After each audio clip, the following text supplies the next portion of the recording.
jāsaka tā ir, ka es jau dziesmas nerakstu tādam plašam klausītāju lokam, ja? Es rakstu saviem draugiem, paziņām. Ja? Man ļoti svarīgi ir vārds. Es nevarēju teikt, ka es rakstu mūziku tikai uz gataviem tekstiem, ja? Tur arī ir daudz tādu, kur mūziku un pēc tam tekstu. Melodijas ir visi. Vienkārši jāprot ir paņemt. Un jaunā disku prezentācija, kas saucās Es esmu rīts, tas ir viens dziesmas nosaukums. Mēs to ierakstījām ar Ilzi un Andru Gruntēnu, pilnīgi akustiskais variants, bez neviena vadība. Bez tikai mikrofonu.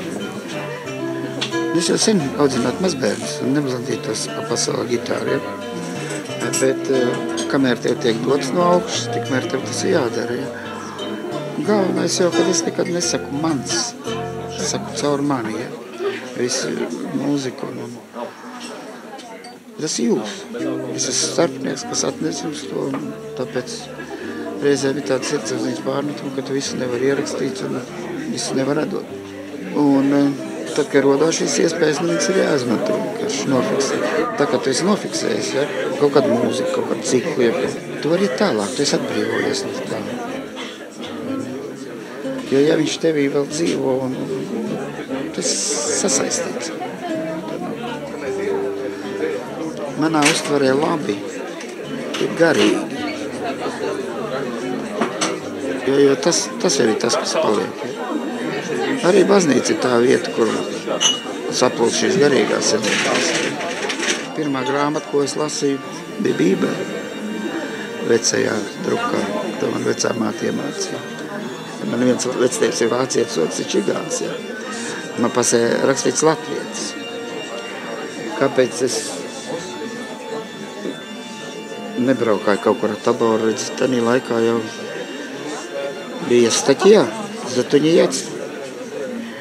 Es atceros to laiku, kad nāca uz ielas klāt un teica, здравствуйте, почему вы не на работе? Ja, kāpēc tu reiz darbā? Nu, tā īsti atmoda jau vēl nav bijusi. Viņa jābūt garīgai. Tā doma ir tāda, ka tēvs man arī tā vienmēr teica. Agrāk bija tautas un nācijas. Tagad ir nezvērs, ko sauc par valsts. Redzi, kam kalpo valdību, tas ir svarīgi, kā sauc šo laicības kungu.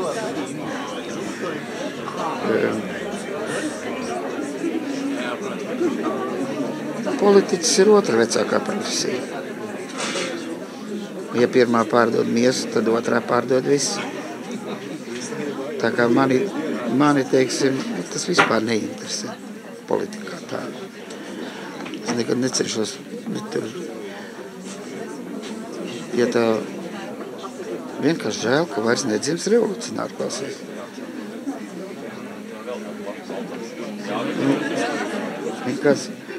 Kāds no šitiem teica, klausies, es būtu revolucionārs, ja? Nu, bet arī no māksliniekiem. Mākslinieks runā par politiku, tas vispār nav nopietni. Ja es būtu revolucionārs, zinu, ko es darītu? Es nopirku lielu mucu, nu tālāk, aizvestu pie Saeimas, nu tālāk, un ielietu tur vircu, tā kā viņi nāk ārā, mērcētu. Es priekš kam? Lai aug garīgi.